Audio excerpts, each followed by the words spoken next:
তোমায় ঋতু মাঝারে রাখিব ছেড়ে দেব না, তোমায় ঋতু মাঝারে রাখিব ছেড়ে দেব না, ওরে ছেড়ে দিলে সোনার গৌরার। হ্যালো বন্ধুরা, আজকে চলে এসেছি দেখো পাবদা মাছ নিয়ে। পাবদা মাছের রেসিপি করব। সবাই ভালো আছো তো? নিশ্চয়ই আশা করি ভালো আছো। এই দেখো পাবদা মাছগুলো ভালো করে ধুয়ে আমি পরিষ্কার করে নিয়েছি। এবার আমি ভালো করে হলুদ নুন নিয়েছি আর একটু তেল দিয়ে দিয়েছি, যাতে মাছটা গোটা গোটা থাকে। যে মাছগুলো হচ্ছে আঁশবিহীন থাকে, অয়েলি মাছ থাকে, তাদের জন্য একটুখানি অয়েল যদি দিয়ে দেওয়া হয় তাহলে এটাতে খুব সুন্দর গোটা গোটা থাকে বন্ধুরা। এমনি মাছও দিতে পারো, তবে এই মাছগুলো বিশেষ করে দিলে খুব ভালো হয় বন্ধুরা। তো দেখো আমি মাছগুলো হলুদ নুন মাখিয়ে কিছুক্ষণ রাখবো। এবার দেখো একটা আমি সিলমারটা নিয়ে নিয়েছি, সেখানে আমি দেখো লঙ্কা জিরে ধনে সবগুলোকে আমি ফ্রাই করে নিয়েছি, হালকা রোস্টেড করে নিয়েছি এগুলো পেশার জন্য। আর একটু আদা রসুন দিয়ে দিয়েছি, দিয়ে আমি এটাকে ফ্রাই করবো। আমি এটাকে পিসবো। তো নেক্সটে আসছি বন্ধুরা, ভালো করে ক্লিয়ার করে দেখে নাও বন্ধুরা। তো দেখো এবার দেখো বন্ধুরা, আমি তেলটা কড়াইতে বসিয়ে দিয়েছি, আর তেলটা গরম হয়ে গেলে আমি এখানে মাছগুলো তুলে দেবো। তো দেখো গরম হয়ে গেছে, ধোঁয়া উঠছে, আমি এবার মাছগুলো ভাজার জন্য দিয়ে দিচ্ছি বন্ধুরা। দেখো এবার মাছ ভাজাগুলো ভেজে তুলে রাখবো। তো দেখো একটু ভালো করে ভাজতে হবে, কারণ এটা মাছগুলো গোটা গোটা অবস্থায় হালকা হালকা করে ফ্রাই করতে হবে বন্ধুরা। তো দেখো এপিট ওপিট ভালো করে ভেজে নেবো, দিয়ে আমি এটাকে তুলে রাখবো বন্ধুরা। আর যতক্ষণ না ভাজা ভাজা হচ্ছে ততক্ষণ পর্যন্ত আমি ওটাকে এমনিতেই হালকা আঁচে দিয়ে রাখবো বন্ধুরা। দেখো আমার সবগুলো মাছ তোলা হয়ে গেছে, আর কত সুন্দর করে এক এক করে আমি দিয়ে দিয়েছি। দেখো তোমরাও দেখো কতটা কম অয়েলের মধ্যে এই মাছগুলো দিয়েছি। আর দেখো আর সবগুলো দেখো সুন্দর করে আমি দেখিয়ে দিয়েছি ক্লিয়ার করে, দেখো কতটা কম অয়েলের মধ্যে দিয়েছি। আর কড়াইটা কিন্তু ভালো করে গরম করে নেবে বন্ধুরা, কারণ এই আঁশবিহীন মাছগুলো কিন্তু ভালো করে কড়া তেলে গরম করতে হয় বন্ধুরা। তো নেক্সটে আসছি আমি বন্ধুরা। দেখো আমি মাছগুলোকে তুলে রেখেছি এবং ওই তেলেই দেখো আমি এবার আলুগুলোকে ভাজতে দিয়ে দেবো। দেখো আলুগুলো তো লম্বা লম্বা করে কেটে নিয়েছি, আলুগুলোকে যেরকম মাছ আছে সেরকম করে দিয়ে এবার ভালো করে আমি ওই মাছের এটাতেই ভালো করে আলুতে হলুদ নুন মাখিয়ে নিয়েছি। এবার আমি দেখো ওই তেলে কিন্তু আমি এক্সট্রা তেল ইউজ করিনি, ওই তেলেই আলুগুলো দিয়ে দেবো, দিয়ে ওগুলো ভেজে তুলে নেবো বন্ধুরা। আর একটু নাড়িয়ে দেবো। তো দেখো বন্ধুরা, আর দেখো মাছগুলো গোটা গোটাভাবে উঠিয়েছি, আর ওইদিকে মশলাটা পিষেছি, যে মশলাটা তোমাদের আমি দেখিয়েছিলাম বন্ধুরা। তো এবার আমি ঢাকা দিয়ে রাখবো কিছুক্ষণ। দেখো ওই তেলেই দিয়ে দিয়েছি। তো দেখো নেক্সট টাইমে আসছি কি হচ্ছে দেখো বন্ধুরা। তো দেখো আমার আলুগুলো ভাজা ভাজা হয়ে গেছে, যেহেতু লম্বা লম্বা ছিল তাই খুব তাড়াতাড়ি ভাজাটা হয়ে গেছে।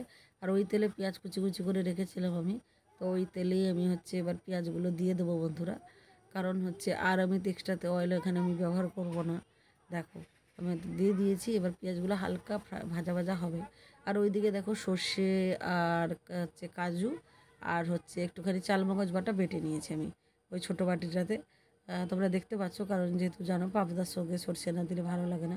একটু কাঁচা লঙ্কা আমি চিড়ে দিয়েছি আর কালো জিরে ফোড়ন দিয়েছি বন্ধুরা।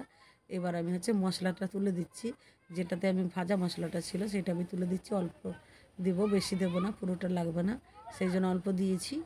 আর ওটা আমি এক্সেস রেখে দিয়েছি, ওটা আমি ফ্রিজে রেখে দেবো তার জন্য। আর দেখো হালকা করে নিয়েছি। এবার হালকা হালকা করে কষা হয়ে গেলে এবার আমি টমেটো বাটাটা দিয়ে দেবো। টমেটোটা বাটা বা গেট করে, আমি টমেটো বেটে রেখেছি বন্ধুরা, তোমরা চাইলে গেট করেও দিতে পারো, কেউ কুচিয়েও দিতে পারো বন্ধুরা। এবার আমি আলুগুলো দিয়ে দিয়েছি মশলাটাতে, যাতে ভালোভাবে এর মধ্যে মিশে যায় তার জন্য। দেখো বন্ধুরা, দেখো এবার আমি নেক্সটে আসছি বন্ধুরা। দেখো আমি এবারে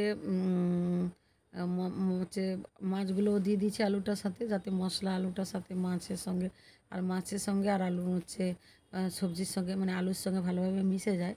আর এখানে একটা কথা বলছি বন্ধুরা, কেউ চাইলে কিন্তু কেউ আলু ছাড়াও করতে পারো, কিন্তু আমরা আলু দিয়ে ভালোবাসি, বিশেষ করে দাদা ভাই, তার জন্য আমি আলু দিয়ে করেছি। এবার আমি পেঁয়াজ বাটাটা দিয়ে দিলাম বন্ধুরা।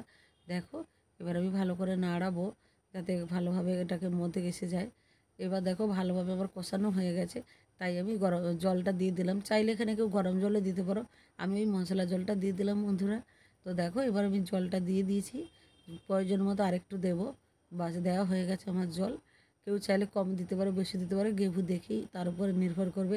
যদি মাছ দিয়ে শুধু মাছে করো তাহলে গ্রেভিটা কম দেবে, আর যেহেতু আমি আলু দিয়েছি তাই জন্য আরেকটু গ্রেভিটা দিলাম বন্ধুরা।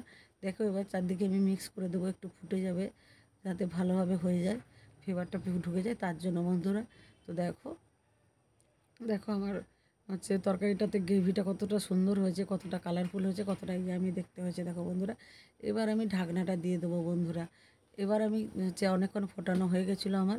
এবার দেখো আমি সর্ষে বাটাটা যেটা ছিল, যেটাতে কাজু আর সর্ষে আর চালমগজ বাটা পোস্ত সব একসাথে আমি দিয়ে রেখেছিলাম, সেটা আমি হচ্ছে এটাকে দেখো মিক্স করে দিলাম। দেখো দেখো হালকা হালকা করে মিক্স করবে যাতে মাছগুলো ভেঙে না যায় বন্ধুরা। আর উপর থেকে আমি ধনেপাতা দিয়ে দিয়েছি বন্ধুরা, যাতে টেস্টি লাগে, সুন্দর লাগে খেতে। আর আলুগুলো আমার একদমই হয়ে গেছিলো আগেই, যখন মানে ফ্রাই করছিলাম তখনই হয়ে গেছিলো, যেহেতু মাছ নরম ছিল তার জন্য একটু ভালো করে কড়া ফ্রাই করেছিলাম বন্ধুরা। তো দেখো কতটা কালারফুল, কতটা ইয়ামি হয়ে গেছে বন্ধুরা। এবার আমি হালকা হালকা করে নাড়াবো, নাড়িয়ে কিছুক্ষণের মধ্যে আমি নামিয়ে নেবো। কারণ হচ্ছে সর্ষেটা দিয়ে বেশিক্ষণ যদি ফোটানো হয় তাহলে তেতো হয়ে যাওয়ার সম্ভাবনা থাকে বন্ধুরা। তাই জন্য সর্ষে নামানোর সময় দিলে খুব ভালো হয় বন্ধুরা। দেখো আমি একদম রেডি হয়ে গেছে। এবার আমি সার্ভ করে দিয়েছি বন্ধুরা। দেখো এই দেখো কতটা সুন্দর হয়েছে দেখতে, কতটা সুন্দর হয়ে গেছে দেখো। এবার আমি মাছগুলো তুলে নিয়েছিলাম এভাবে।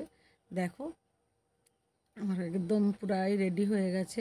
আমার হচ্ছে সার্ভিং বলে আমি তুলে দিয়েছি। আর আমি উপর থেকে হচ্ছে একটু সর্ষের তেল দিয়ে দেবো বন্ধুরা, যাতে দেখতে সুন্দর লাগে। আর হচ্ছে গ্রেভিটা এখনও ঢালিনি বন্ধুরা, তোমরা দেখে নিলে। ঢেলিটা ঢালবো বলে আমি সার্ভিং বলে রেখে দিয়েছিলাম। তো দেখো এবার আমি হচ্ছে গ্রেভিটা দিয়ে দিলাম। আর এবার আমি সর্ষের তেলটা দিয়ে দেবো উপর থেকে। ঠিক আছে, আগে আমার বলা ভুল হয়েছিল, কিন্তু দেখো একদম আমার রেডি টু সার্ভ হয়ে গেছে বন্ধুরা। যেসব বন্ধুরা এখনও পর্যন্ত আমার চ্যানেল জয়েন করেনি তাড়াতাড়ি জয়েন করে নাও। আজকের মতো টাটা বাই বাই, ভালো থেকো, সুস্থ থেকো, সবাইকে অনেক ভালোবাসা।